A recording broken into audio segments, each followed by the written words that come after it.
Everyone, welcome back to channel. In this video, we are going to discuss your Riemann integration Sem 3rd BSc Honors Mathematics.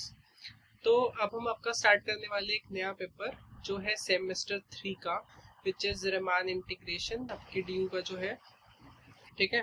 तो आज हम start कर रहे हैं इसकी unit number 1 the Riemann integral.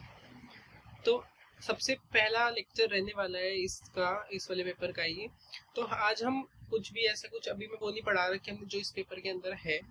Start तो वैसे ही होता है कि बट Riemann इंटीग्रेशन की डेफिनेशन या फिर वो पार्टीशन वगैरह, बट आपको उसके लिए कुछ बेसिक भी आना चाहिए। आता है well and good, next video पे मूव कर सकते हो, बट बेसिक उसके लिए करा रहा हूँ कि आपको आगे दिक्कत ना आए, उसको ये चीज़ें यूज होंगी। तो सबसे पहले हम समझते हैं इस वीडियो में बेसिक्स कि अपर बाउंड क्या होता है, लोअर बाउंड क्या होता है, सुप्रीमम क्या होता है, इनफीमम क्या होता है।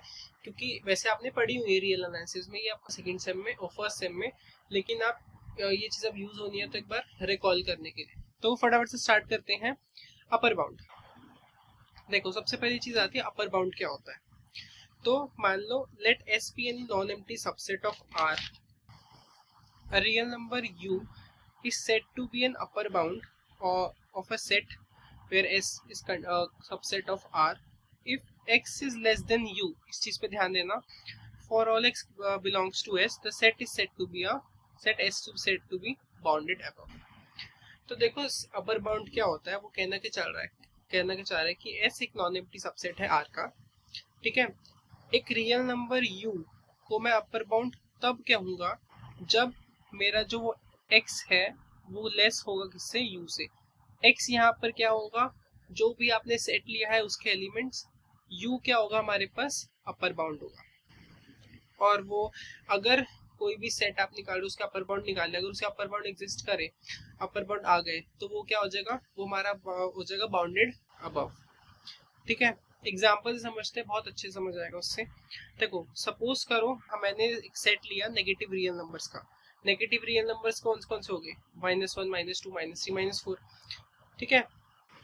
तो अब यहाँ पर आपने क्या करा है, x जो है वो हमारा S में बिलोंग करता है। जो हमारा S है वो हमारा सेट है नेगेटिव रियल नंबर्स का।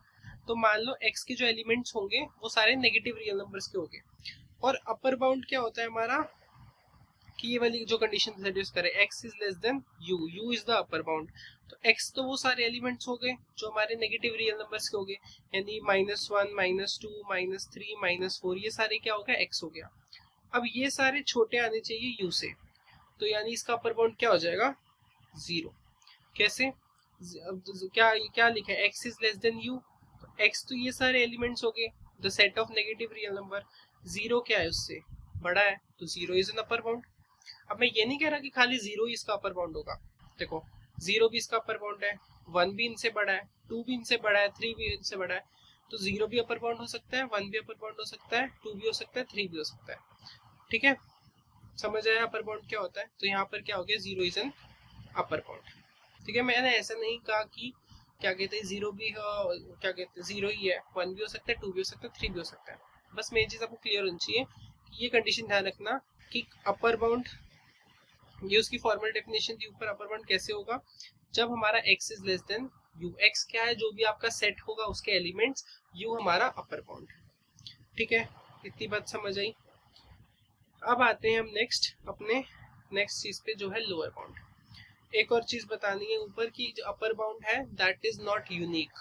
जरूरी नहीं है कि वो एक ही होगा, एक से ज्यादा भी अपर बाउंड हो सकते हैं। Upper bound is never unique. Then comes lower bound. अब लोअर बाउंड क्या होता है, let S be a non-empty subset of R and a real number L is said to be lower of the set if X is greater than L for all X belong to S and S is said to be bounded below. Upper bound आ गया, अगर upper bound आ गए किसी set के, that means that set is bounded above. अगर हमारे set के लोअर बाउंड्स आ गए, that means set is bounded below. अब सेम चीज है, उल्टा कर दिया बस, कि कोई भी सेट S लोअर बाउंड कब होगा, जब हमारा जो x है वो क्या होगा, बड़ा होगा। पहले क्या था, छोटा था। मतलब जो हमारा L है that is the lower upper bound, मतलब उससे सारे एलिमेंट्स बड़े आने चाहिए, यानी x के जो भी तुम सेट ले रहे हो उससे वो बड़े एलिमेंट्स होने चाहिए। यहाँ पर हमने कौन सा दिया है, हमने यहाँ सेट लिया है पॉजिटिव रियल नंबर्स का, set of positive real numbers. हमने जो एग्जांपल में लिया वो लिया हमने पॉजिटिव रियल नंबर्स का। अब देखो एग्जांपल से ज़्यादा समझ आएगा। देखो अब x क्या है हमारे पास, यहाँ s का है, x के एलिमेंट्स हैं, x बिलोंग टू s लिखा है ना, तो s हमारे पास क्या है, s is the set of positive real numbers. तो जो s है वो पॉजिटिव रियल नंबर्स का है और x क्या कर रहा है उसमें, उसके एलिमेंट्स हैं। तो पॉजिटिव रियल नंबर्स कौन से होंगे, 0 1 2 3 4, ये सारे क्या हो जाएंगे हमारे पॉजिटिव रियल नंबर होंगे। अब मेरे को देखना है कि उसका लोअर बाउंड क्या होगा। उसका लोअर बाउंड क्या हो जाएगा, 0 -1 -2 -3 -4, ये सारे क्या हो जाएंगे उसके लोअर बाउंड। कैसे, x हमारे पास क्या था, हमारे पास s था, हमारे पास सेट ऑफ रियल नंबर्स, उसके एलिमेंट्स का क्या क्या होंगे। अगर आप पॉजिटिव रियल नंबर्स के सेट के एलिमेंट्स लो क्या होंगे, 1 2 3 4 5 6, ऐसे ही जहाँ तक जाना हो। ठीक है, तो अब हम लोअर बाउंड की डेफिनेशन क्या कहती है कि x जो है वो l से क्या होना चाहिए, बड़ा होना चाहिए। तो यानी उससे छोटे एलिमेंट्स हम लेंगे। छोटे में कौन से, 0 हो गया, -1 हो गया, -2 हो गया, -3 -4, तो ये सारे क्या हो गए इसके लोअर बाउंड हो गए। समझ आ गई चीज। अब रिमार्क आता है, रिमार्क में क्या कहता है कि maximum of a set is always upper bound of that set, कि अगर कोई सेट मैक्सिमम है that will always be a upper bound of that set. और वही चीज बोली मैंने, अपर बाउंड कभी भी यूनिक नहीं होता, एक से ज्यादा आ सकते हैं। Same for the lower bound, वो भी यूनिक नहीं होता, एक से ज्यादा आ सकते हैं। Upper bound may or not be belong to the set, but maximum element always belong to the set. ऐसे जरूरी नहीं है कि हर बार आपका अपर बाउंड आएगा ही आएगा, मे हो सकता है और मे नॉट भी हो सकता है, पर मैक्सिमम एलिमेंट हमेशा उसका एग्जिस्ट करेगा। ठीक है, ये था अपर बाउंड और लोअर बाउंड। अब हमारे पास आता है सुप्रीमम। सुप्रीमम क्या होता है, देखो सुप्रीमम की एक ही चीज देखो, supremum is the least upper bound. Supremum is the least upper bound. मान लो S एक कोई भी नॉन एम्प्टी सबसेट है R का, अगर हमारे पास जो सेट S है, सेट S के सारे अपर बाउंड्स निकाल लो, ठीक है, उसका जो सबसे छोटा नंबर होगा ना, जो स्मॉलेस्ट नंबर होगा, वो हमारा क्या हो जाएगा, सुप्रीमम हो जाएगा। If the set of all upper bound of set S has the smallest member say W, then W is called the supremum of S and write SUPS is equal to W। ये उसकी denote करने का तरीका है। इसको अगर हमें किसी भी चीज का सुप्रीमम लिखना हो तो हम SUPS करके हम इसको लिखते हैं। तो सुप्रीमम क्या है, सुप्रीमम हमारा लीस्ट अपर बाउंड है, कि सबसे पहले जो भी सेट दे रखा है उसके सारे के सारे अपर बाउंड निकाल लो, उसका जो सबसे छोटा स्मॉलेस्ट एलिमेंट होगा वो हमारा क्या हो जाएगा, सुप्रीमम। ठीक है, एग्जाम्पल से समझते हैं।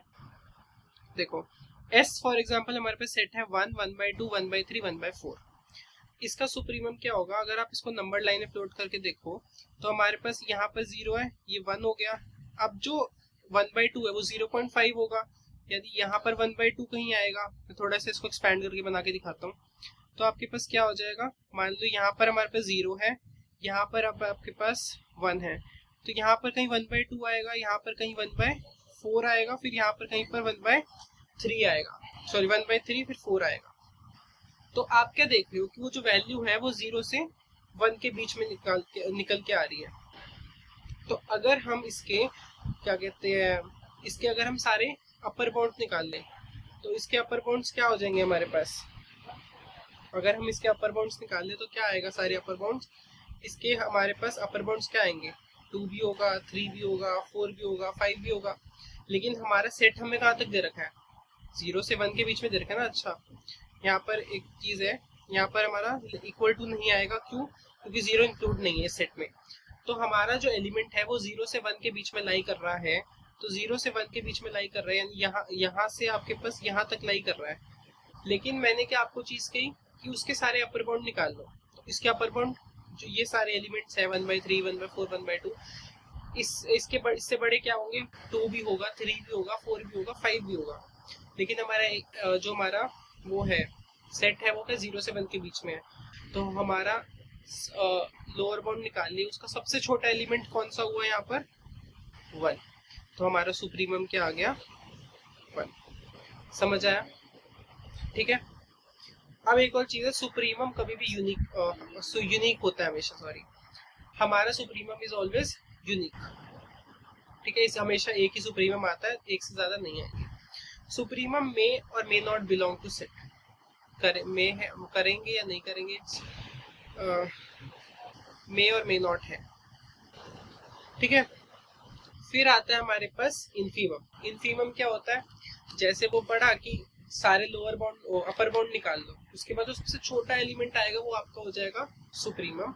ऐसे ही इन्फीमम होता है कि सारे लोअर बाउंड निकाल लो, उसका जो सबसे बड़ा ग्रेटेस्ट एलिमेंट आएगा दैट इज इन्फीमम। देखो, late S be belongs to let S be a subset of R and S is not equal to 5, मतलब empty set नहीं है। If the set of all lower bound of S has the greatest member say W, then W is called the infimum of S and we write infimum S, ठीक है। तो पहले एक set, जो भी set दे रखा होगा उसके सारे लोअर बाउंड निकाल लो, उसका लोअर बाउंड निकालने के बाद जो सबसे ग्रेटेस्ट एलिमेंट आएगा, सबसे बड़ा एलिमेंट आएगा, वो मेरा क्या हो जाएगा, इन्फीमम हो जाएगा। तो इन्फीमम ऑफ एस हम इसको डिनोट करते हैं। मैंने set of positive real number लिए, तो जो पॉजिटिव रियल नंबर के जितने भी हमारे लोअर बाउंड है वो निकाल लो। देखो, पॉजिटिव रियल नंबर्स का मतलब 1 2 3 4, ये अगर नंबर लाइन प्लॉट करो, अब और भी हो सकते हैं, ऐसे तो नहीं है ये हो। अब उसके लोअर बाउंड क्या हो जाएंगे, 0 भी होगा, -1 भी होगा, -2 भी होगा, -3 भी होगा, -4, ऐसे माइनस वाले भी होंगे, 0 भी होगा। बट हमें देखना है कि सबसे बड़ा एलिमेंट कौन सा है उसमें, तो सबसे बड़ा एलिमेंट क्या हो जाएगा, 0। देखो दोबारा बता देता हूँ, आपने निकाले लोअर बाउंड, अब सेट हमें दे रखा है पॉजिटिव रियल नंबर्स का, तो पॉजिटिव रियल नंबर हो गए 1 2 3 4 5 6 7 8, ऐसे बहुत हो सकते हैं। हमें क्या बताना है कि अब सेट एस हमारा पॉजिटिव रियल नंबर हो गया, तो उसके लोअर बाउंड, तो उसके लोअर बाउंड क्या हो सकते हैं, 0 हो सकता है, -1 हो सकता है, -2 -3 -4, उसका सारे लोअर बाउंड आ गए, उसका सबसे ग्रेटेस्ट एलिमेंट कौन सा है, 0। तो हमारा इन्फीमम ऑफ एस क्या आ गया, 0। समझ आया। अब ऐसे ही हमारे पास नेक्स्ट आता है बाउंडेड सेट। बाउंडेड सेट क्या होता है, a non empty set subset S of R is said to be bounded and if it is bounded above and bounded below. कि एक सेट को मैं बाउंडेड तब कहूंगा जब वो बाउंडेड अबव भी हो, जब बाउंडेड बिलो भी हो। सिंपल सी बात है, अगर उसका लोअर बाउंड एग्जिस्ट करता है तो बाउंडेड बिलो होता है, अगर उसका अपर बाउंड एग्जिस्ट करता है तो वो बाउंडेड अबव होता है। तो क्लियरली एक सेट में अगर आपको लोअर बाउंड और अपर बाउंड दोनों मिल रहे हैं, that means that set is a bounded set. That's it. समझ आया कि कोई भी सेट जिसके अपर बाउंड और लोअर बाउंड दोनों एग्जिस्ट करते हैं, that set to be bounded set. Bounded above bounded below आपको बता दिया, अबव कब होगा जब अपर बाउंड एग्जिस्ट करेगा, बिलो तब होगा जब लोअर बाउंड एग्जिस्ट करेगा, ठीक है। सो ये था आपका introduction to this Riemann integration, मतलब बेसिक्स था वैसे ये कि सुप्रीमो इन्फीमो ऑपरेटर वगैरह क्या होता है। नेक्स्ट वीडियो से हम मेन चीज करेंगे जो आपके कोर्स में बेसिकली है, तो इंट्रोडक्शन थी उसकी कि आपको पता होनी चीजें। नेक्स्ट वीडियो में हम स्टार्ट करेंगे कि इंट्रोडक्शन टू रीमान इंटीग्रेशन, या आपका पेपर स्टार्ट करेंगे नेक्स्ट वीडियो में। So thank you for watching, and if you like, share, subscribe and press the bell icon for more updates, and don't forget to like the video.